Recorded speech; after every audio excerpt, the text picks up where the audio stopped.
Proclamação do Evangelho de Jesus Cristo segundo Mateus. Naquele tempo, Jesus chamou os 12 discípulos e deu-lhes poder para expulsar os espíritos maus e para curarem todo tipo de doença e enfermidade. Estes são os nomes dos 12 apóstolos. Primeiro, Simão, chamado Pedro, e André, seu irmão, Tiago, filho de Zebedeu, e seu irmão João, Filipe e Bartolomeu, Tomé e Mateus, cobrador de impostos, Tiago, filho de Alfeu e Tadeu, Simão o Zelota e Judas Iscariotes, que foi traidor de Jesus.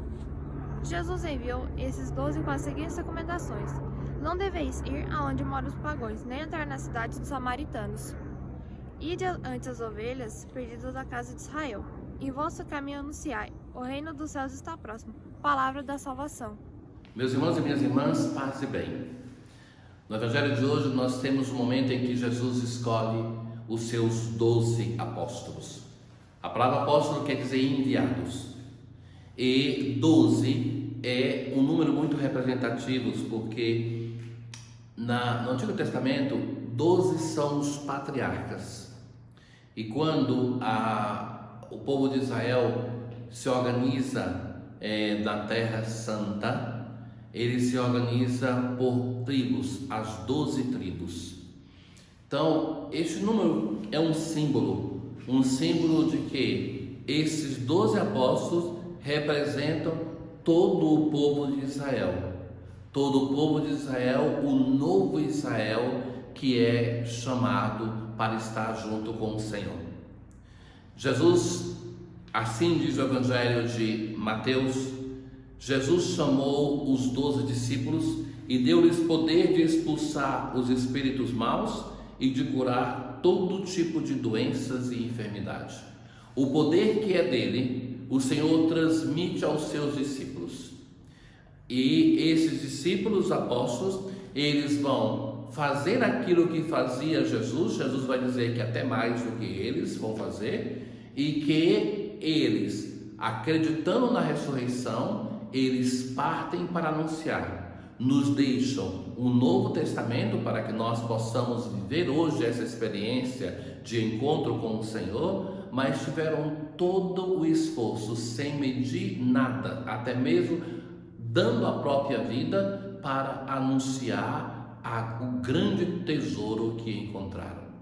Uma expressão bíblica, eles vão dizer assim: nós não podemos calar sobre tudo aquilo que vimos e ouvimos. E é esse sentimento que faz com que eles partam. O Evangelho de hoje nos apresenta o nome de todos eles.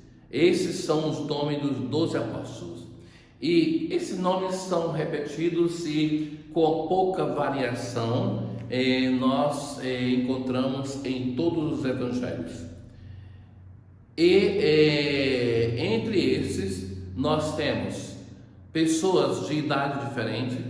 Eles eram, grande parte, muito jovens. Um deles era casado, Simão Pedro. Dos outros não se tem notícia de que tenham constituído família. Jovens de uma formação muito incipiente, de uma formação pouco profunda. E como um terço deles eram pescadores, nós temos cobradores de impostos, nós temos pessoas que são mais ligadas ao mundo grego, pelo nome nós vemos isso. Nós temos o traidor. Jesus escolheu entre esses um traidor. Parece que esse Judas Iscariotes é aquele que, sendo revolucionário, ele se decepciona com a imagem de Deus que é transmitida por Jesus. De todo modo, vai chegar aquele momento mais cruel, que é trair o próprio mestre, e por um punhado de dinheiro que depois nem serve de nada, e depois se sabe, não crendo na misericórdia de Deus, tira a própria vida. Mas todos eles, de um modo ou de outro, vão negar o Senhor. Pedro 3 vezes, todos vão abandonar. Nós temos pessoas muito diferentes, alguns muito repentinos, muito sanguíneos, como Pedro, alguns melancólicos, alguns que se aproximam do Senhor Jesus de um modo com mais confiança, outros com mais desconfiança, que vão necessitar de provas, mas em comum nós temos esta fé na ressurreição, essa vontade de se formar, ainda com toda a dificuldade que tinham de crer, a cabeça dura, Jesus se tem que repetir e insistir para eles. Então, com tudo isso, nós temos uma diversidade que é boa e também uma uniformidade, uma comunhão entre esses apóstolos em torno do Senhor Jesus.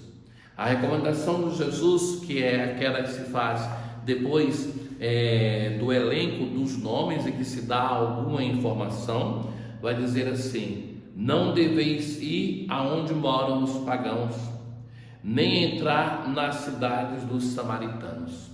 Eles são enviados, e Jesus também fala isso de si mesmo, que são enviados à casa de Israel primeiramente. Depois sim, em um segundo momento, o evangelho vai ser levado para os pagãos e para os samaritanos. Mas nós vemos isso concretamente depois de Pentecostes, que eles partem pelo mundo e vão evangelizar ao redor do Mediterrâneo, levando o evangelho para a diversidade de povos e culturas. E Jesus vai dizer assim: ide antes as ovelhas perdidas da casa de Israel. Em vosso caminho anunciai, o reino dos céus está próximo. Este é o resumo do que eles devem anunciar, que o reino de Deus já está presente em meio a nós. O fato de eles serem escolhidos já é um sinal desse reino de Deus. Jesus escolhe esses 12. Esses 12, no Evangelho de Marcos, quando fala do porquê são escolhidos, se diz assim: para viverem com o Mestre e para partirem em missão. Não invertamos isso. Todos nós somos chamados primeiramente para vivermos com o Senhor. É uma experiência pessoal de fé. A tendência que temos muitas vezes de querer evangelizar os outros antes de fazer uma experiência pessoal, essa destrói qualquer experiência de encontro com o Senhor. Atrás de mim tem um quadro que quis colocar neste vídeo de hoje, porque em geral, quando se representam os apóstolos, um deles não tem a auréola, que é essa parte amarela, que é sinal de santidade. E neste quadro que eu o tenho porque gosto muito dele, todos os apóstolos, eles estão com a auréola, até mesmo Judas Iscariotes. E por que gosto dessa representação? Porque essa auréola, que é o sinal da santidade, a santidade ela tem a participação de duas partes. Sobretudo é graça de Deus, mas é uma resposta humana. Todas as graças de Deus, elas requerem um compromisso humano, pessoal. Então, da parte de Deus, Ele deu a sua graça a todos os apóstolos, inclusive a Judas Iscariotes. Então, essa representação, que na verdade foi um erro do artista que se distraiu e representou todos com a auréola, e eu falei, não, é interessante porque representa aquilo que é a graça de Deus dada a todos. Mas tem uma coisa que é, Judas não correspondeu, mas só ele traiu Jesus? Não, já lhe dizia que todos eles vão trair.